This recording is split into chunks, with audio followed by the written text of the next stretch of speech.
Assalamualaikum warahmatullahi wabarakatuh. Perkenalkan, kami dari kelompok 2 yang beranggotakan 1. Arum Alfia Sutrisno dengan NIM 7101420155. Yang kedua ada Dila Kusuma Wardani dengan NIM 7101420170. Yang ketiga ada Setia Nariska dengan NIM 7101420300. Dan yang terakhir ada Setianing Pangesti dengan NIM 7101420304. Nah, kali ini kelompok kami akan membahas tentang laporan keuangan arus kas.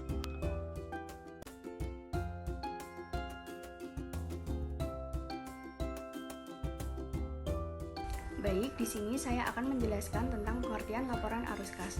Laporan arus kas adalah laporan yang memberikan gambaran mengenai jumlah dana yang tersedia setiap saat yang dipakai untuk berbagai kebutuhan operasional perusahaan, termasuk investasi yang juga memuat jumlah pemasukan serta pengeluaran yang disusun dengan menelusuri dan mengkaji laporan laba rugi dan neraca. Selanjutnya yaitu manfaat laporan arus kas. Yang pertama yaitu memberikan umpan balik dari kas arus yang aktual. Yang kedua yaitu membantu mengenal hubungan antara laba akuntansi dengan arus kas. Yang ketiga yaitu memberikan informasi tentang kualitas laba. Yang keempat yaitu memperbaiki comparability-nya informasi dari laporan keuangan. Yang kelima yaitu membantu menilai fleksibilitas dan likuiditas. Dan yang terakhir yaitu membantu meramalkan arus kas di masa yang akan datang. Selanjutnya yaitu kegunaan laporan arus kas. Yang pertama yaitu kemampuan perusahaan menghasilkan aliran kas masa datang yang positif. Yang kedua, kemampuan perusahaan memenuhi kewajibannya dan membayar dividen. Yang ketiga, kebutuhan perusahaan akan pendanaan eksternal. Yang keempat yaitu aspek terjadinya perbedaan antara laba bersih perusahaan dalam penerimaan dan pengeluaran kasnya.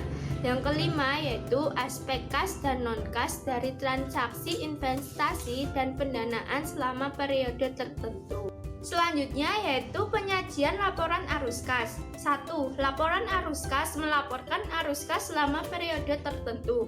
2. Dalam penyajian laporan arus kas memisahkan transaksi berkaitan dengan kas dalam 3 kategori. 3. Penyajian ketiga kategori disesuaikan dengan cara yang paling sesuai dengan bisnis.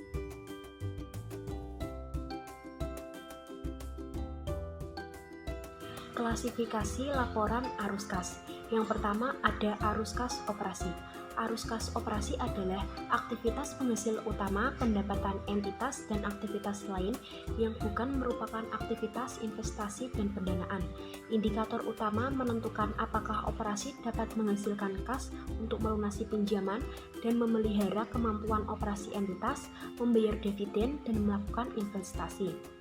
Inflow terdiri dari yang pertama, penerimaan dari penjualan barang atau jasa, royalti, pendapatan lain.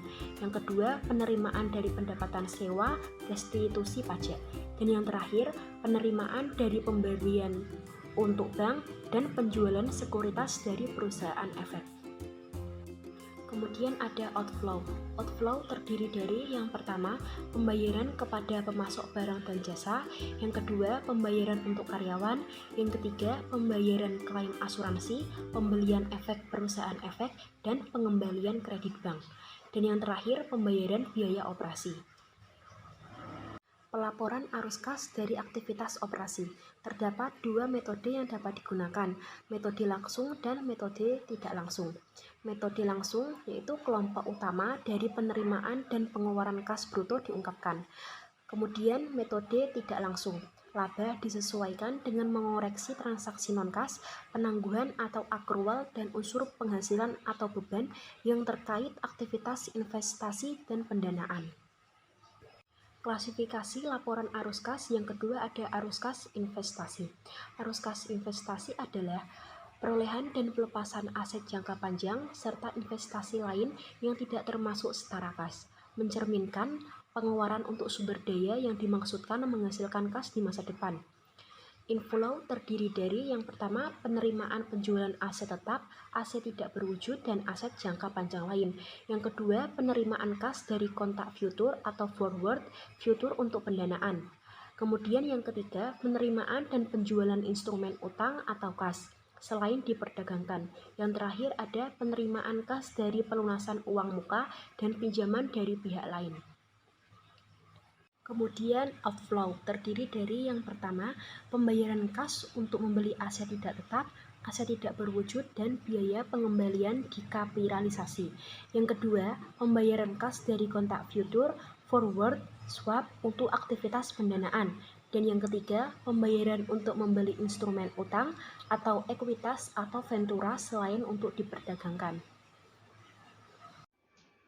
Yang selanjutnya ada arus kas pendanaan, di mana aktivitas pendanaan adalah aktivitas yang mengakibatkan perubahan dalam jumlah serta kontribusi modal dan pinjaman entitas. Inflows-nya terdiri dari yang pertama, penerimaan kas dari penerbitan saham, yang kedua penerimaan kas dari penerbitan obligasi, wesel, pinjaman jangka pendek dan jangka panjang. Kemudian yang terakhir ada hipotek. Yang kemudian outflows-nya terdiri dari pembayaran kas kepada pemilik untuk menarik atau menebus saham. Yang kedua pelunasan pinjaman, dan yang ketiga ada pembayaran kas oleh lease untuk mengurangi liabilitas terkait sewa pembiayaan. Pelaporan arus kas dari aktivitas investasi dan pendanaan dilaporkan secara terpisah oleh kelompok utama penerimaan kas bruto dan pengeluaran kas bruto yang berasal dari aktivitas investasi dan pendanaan, kecuali yang dilaporkan oleh neto. Yang boleh dilaporkan oleh neto yaitu penerimaan dan pengeluaran kas untuk kepentingan pelanggan jika lebih mencerminkan aktivitas pelanggan daripada aktivitas operasi. Contohnya pembayaran rekening giro, dana pelanggan dikelola oleh entitas asosiasi. Yang kedua ada penerimaan dan pengeluaran untuk pos-pos dengan perputaran yang cepat, jumlah yang besar, dan jangka waktu yang singkat. Sekian presentasi dari kelompok kami, kurang lebihnya minta maaf. Wassalamualaikum warahmatullahi wabarakatuh.